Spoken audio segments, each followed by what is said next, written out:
we have to do, dapat natin gawin, state-managed farming. The Philippines needs to industrialize. We need to become a manufacturing country.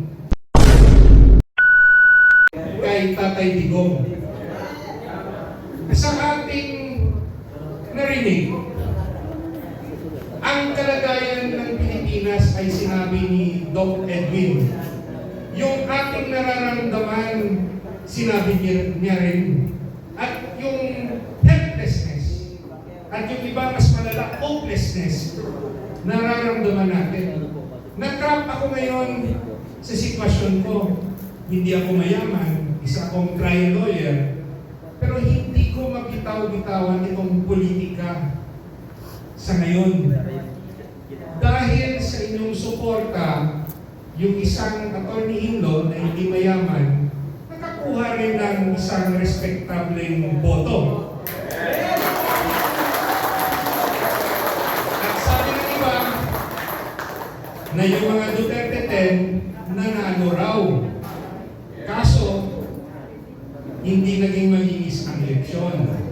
Malalaman lang natin yan kung magkaroon ng isang masusing investigasyon na gagawin ang Senado tungkol sa 2025 election. Ano ang sitwasyon ng Pilipinas ngayon? Yung sinasabi, tayo nasanay sa personality-based politics. Tayo nasanay sa ayuda politics.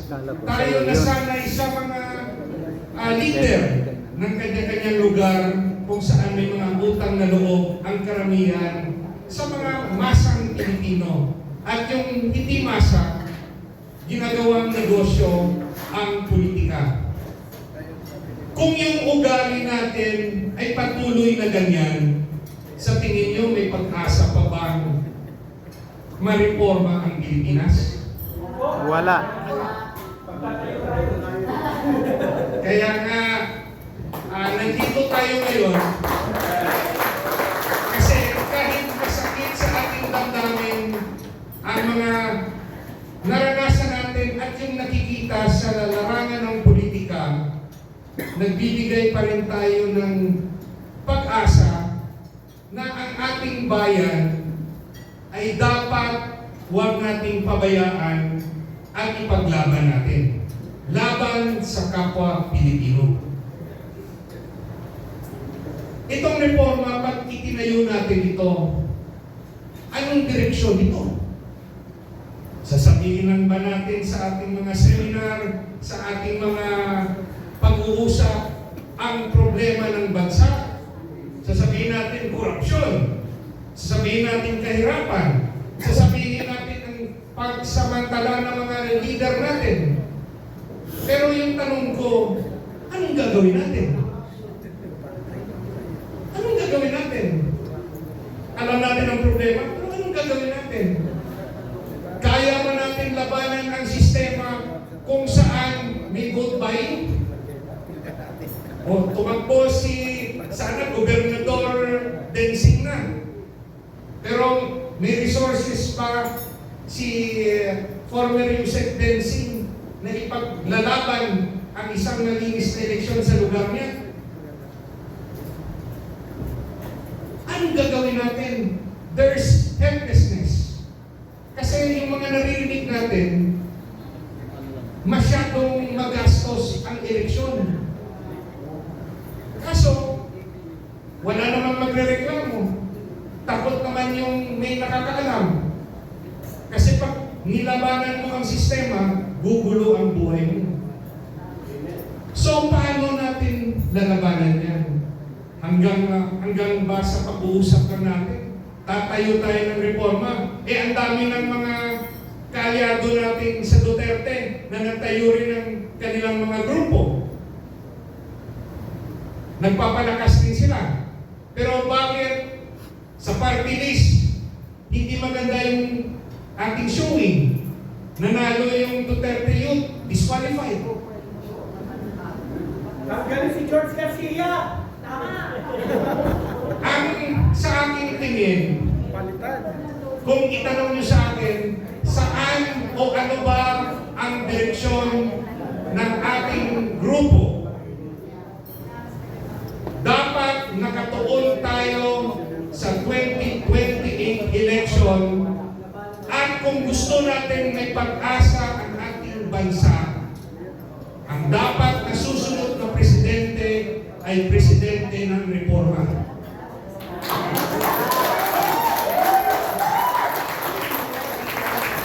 Maghanap tayo ng isang leader na ating susuportahan na dapat iluklog bilang presidente. Kasi kahit anong pag-uusap natin, kahit anong kritisismo natin sa sistemang panggobyerno, kung yung susunod na presidente ay kinain ng sistema at walang programa na makakabago sa ating bansa, hanggang dito lang tayo. Masyadong critical ang laban sa 2028. Sa ngayon, marami tayong naririnig sa ating mga kasamahan na nagsasabi ito ang problema sa Administrasyong Marcos, kailangan nating baguhin.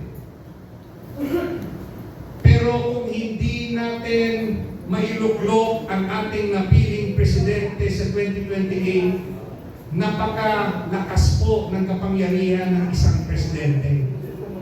Siya po nag-a-appoint ng mga cabinet secretaries. Siya po yung leader sa DOJ. Siya po yung magkocontrol sa DOJ secretary. Siya po yung magkocontrol sa ekonomiya. Ano ba ang mangyayari sa atin pag isang trapo at hindi leader na may malasakit sa ating bayan ang mananalo? Parang another hopeless Philippines for another 6 years. So from now up to that, that's another 9 years. Kaya ba natin na mag-antay?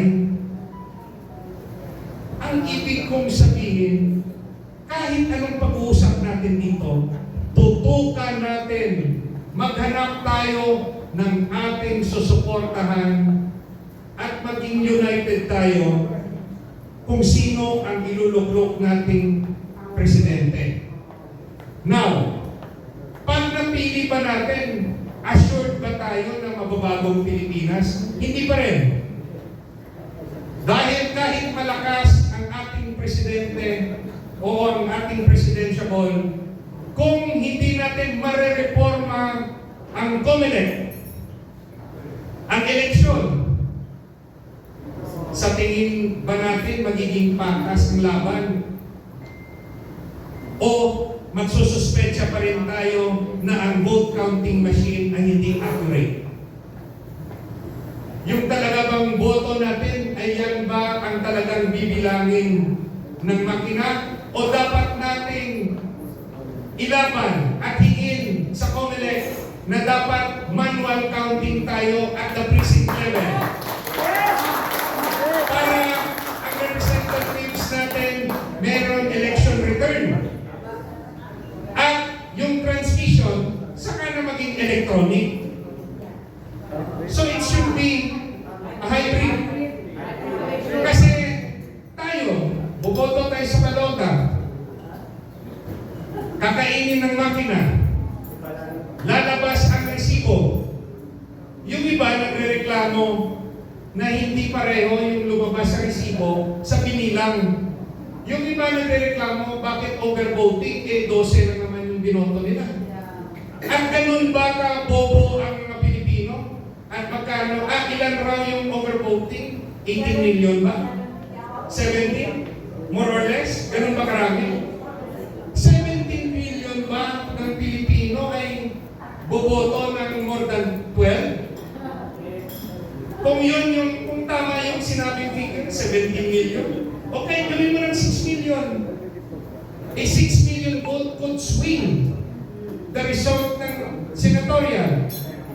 Pag hindi natin maimbestigahan ang 2025 election, kahit popular ang ating presidential, hindi tayo confident na mailuluklok natin sa 2028 election ang gusto nating presidente. So, attorney, ano dapat natin gawin? Pag nabuo na natin itong organisasyong ito, dapat meron tayong letter request. Hingi tayo sa ating mga senador na magkaroon ng Senate investigation sa 2025 election. Bakit Senado? Meron ng pending case sa Comelec. Meron ng pending case sa Supreme Court. Pero mabagal ang proseso doon. Dahil sa due process na tinatawag, nagsasabutan pa sa papel at pwedeng ilaban sa Korte Suprema.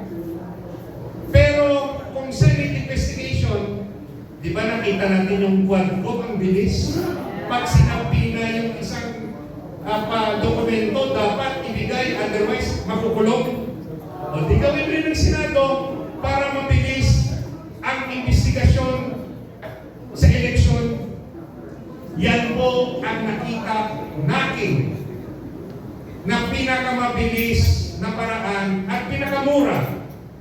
Pabuksan yung mga balota ng mga sample areas para makita natin ang balota ba pareho sa resibo, pareho ba sa transmitted result.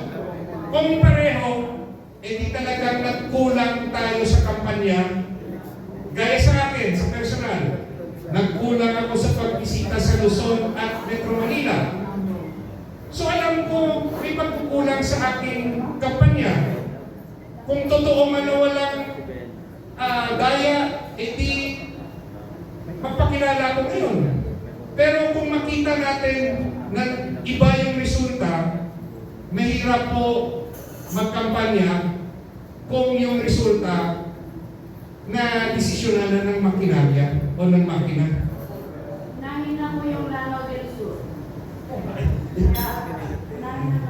Now, so we have to have a position regarding election, and we appeal to our senators para ma-ensure natin na yung 2028 election patas. Kung matalo tayo, basta patas na laban. At ano rin yung dapat natin gawin para magkaroon tayo ng isang malakas na kandidato bilang presidente? We have to organize. Dapat palakihin ang grupo ng reforma.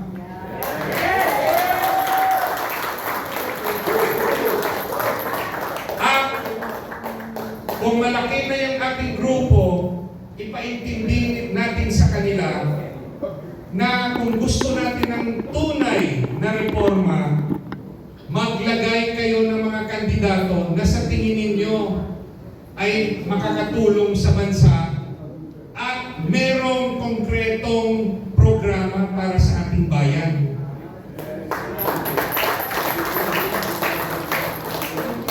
Bago ko magtapos sa aking pag-uusap o sa aking sharing, gusto ko lang i-remind sa atin na yung isang rason na bakit rin ako nasaktan na hindi pa ako nanalo ng eleksyon. Dahil ako po'y naniniwala na yung aking programang pinag-aralan at isinusulong sa ating bansa ay yan talaga ang makakapagbago sa Pilipinas. Lalo na sa ekonomiya. Sinasabi ko nung kampanya na dala ni Atty. Hino ang pinakamagaling na National Economic Program sa ating bansa. Ano po yun? The Philippines needs to industrialize. We need to become a manufacturing country. Ang prioridad natin pagpaparami ng trabaho. Hindi lang nag-i-import ng mga bagay-bagay. Dapat nagmamanufacture tayo para marami tayong factories. Pangalawa, we have to dapat natin gawin, state-managed farming. Ano nga yan? Baka nakalimutan na ninyo. Ang mga lupain na pagmay-ari ng gobyerno na nakatiwangwang, dapat lagyan ng gobyerno ng negosyong agrikultura. Pagtatanim, warehouse, factories, distribution center, transport center, lahat ng negosyo na nakatuon sa agrikultura, gobyerno na magkapital at maggawa ng mga trabaho. Imagine nyo ang daming trabaho magagawa. Yung pangalawang parte niyan, lahat ng lupa na pagmamayari ng pribadong sektor na pwedeng lagyan ng negosyong agrikultura, mag-offer ang gobyerno na i-manage ito. Rentahan. Magre-rent yung government sa private lands. Hindi na yung persahan kukunin. Dahil po sa aking personal na pag-aaral, failure po ang agrarian reform.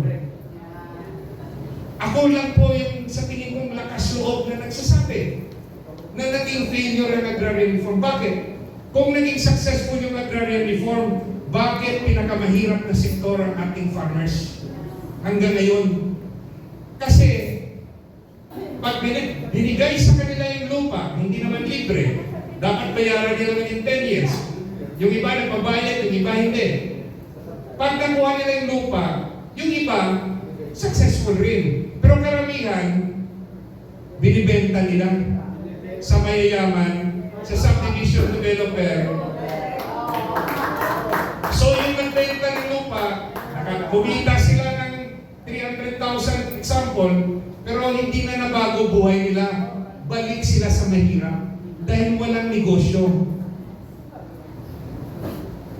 So, under state managed farming, yung gagawin, hindi persahan kukunin yung lupa. Mag-offer yung gobyerno. Gusto mo bang parenta sa amin yung lupa mo? Kami magmamanage. Priority ka pa na makatrabaho sa gobyerno sa sarili mong lupa. Together with government lands na ipapatakbuhin ng gobyerno sa agribusiness, imagine ninyo, trabaho yung makikreate natin. Industrialization, state-managed farming, yung konsepto niyan pwede rin sa state-managed fishing. Why? Bakit hindi sumali yung gobyerno sa fishing business para bigyan ng trabaho na may mataas na sahod yung mga fishermen? It does not mean na titigil yung pribadong sektor. Continue sila sa kanilang negosyo. But sa pagkukulang ng pribadong sektor, gobyerno dapat ang magbibigay ng trabaho. Narinig niyo ba yan, ganyang mga programa sa ating mga nakaupong politiko? Pilipinas, Duterte pa may rin. ganyan bang programa ang ating gobyerno? Sa muna, bago bayan. Ang nakasanayan ng ating mga leader dito sa ating bansa ay yung tinatawag nating ayuda politics. Ililibre lahat kasi hindi naman nila pera eh. Pero hindi nila binibigay yung solusyon. Ang solusyon po sa kahirapan, trabaho. Ito. Kaya po, medyo masakit sa aking damdamin, sa aking noo, ito lahat. Dahil ang sagot sa problema ng bansa, nakita ko na, alam ko na, sinabi ko nung kampanya. Pero nakulangan tayo ng kampanya o nakulangan ng resources. Wala na akong billboard dito sa Metro Manila eh. At talaga hindi pa ako, kulang ang oras sa pagpapakilala. Kasi hindi naman ako sikat na tao nung October of 2024 nung nag-file ako. Pero pasalamat pa rin ako sa limited resources natin at sa limited na oras na ilabas ko ang programang aking isinusulong sa inyo. Yung iba nakakaalala, yung iba rin nakakalimot, pero sana sa mga leader na nandyan ngayon sa Malacanang, mga senador natin, mga congressman, kung talagang gusto natin mareforma yung sistema, hindi lang sa issue ng corruption, but sa issue ng ekonomiya, yung aking pong isinishare at isinusulong, yan po sa tingin ko ay tamang solusyon para maiahon natin ang maraming Pilipino sa kahirapan. At isang good news sa aking sarili, nung nasa Malaysia ako kasama si VP Sara, in private, nung kasama kami sa stage, sabi niya sa akin, nung pagkatapos ko magsalita, sabi niya, tumayo siya at nag-fist bump sa akin. Sabi niya, kaya nga kita binoto, Attorney Hinlo, gusto ko yung state managed farming.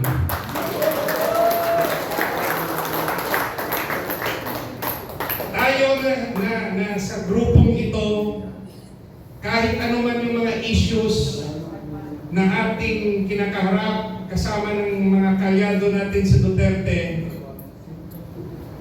yung endgame natin na immediate endgame, again, we have to win sa presidential, yung 2028 election. Otherwise, we will face the same problem. Yung immediate na paraan, we have to appeal to our senators na magkaroon ng Senate investigation sa 2025 election.